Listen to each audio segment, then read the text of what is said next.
Bismillah, wassalat wassalam ala rasulillah sallallahu alayhi wa sallam. Frères en islam, nous revoilà dans la continuité de ce qu'on a commencé sur la série qui parle des noms d'Allah Azza wa Jalla et comment surtout les mettre en pratique. C'est ce qui m'intéresse le plus. On va essayer de parler nom par nom et on va essayer d'expliquer le plus brièvement possible. Ensuite, c'est surtout comment les mettre en pratique. Parce que, à savoir, frères et sœurs en islam, on est dans ce monde, c'est pour adorer Allah Azza wa Jalla, c'est pour suivre ses prescriptions, de s'éloigner de ses interdits, certes. Mais comment les faire? Prenons par exemple le Coran. Le Coran, à savoir que c'est les paroles d'Allah Azza wa Jalla.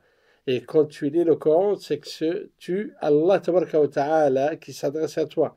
Et quand tu te prosternes, c'est toi qui vas s'adresser à Allah Azza wa Jalla, à savoir que c'est l'endroit le plus propice pour parler à Allah Azza wa Jalla sans intermédiaire. Et pourquoi j'utilise le Coran? C'est là où on trouve les noms d'Allah Tabaraka wa Ta'ala, ou presque tous les noms d'Allah Azza wa Jalla.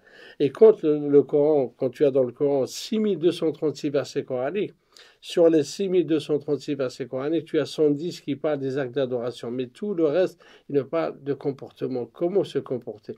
Et comment on apprend à se comporter? C'est à travers les noms d'Allah Ta'ala. Quand tu sais qu'Allah il est clément, il est miséricordieux, il est tout miséricordieux. Quand tu sais qu'Allah il est pardonneur.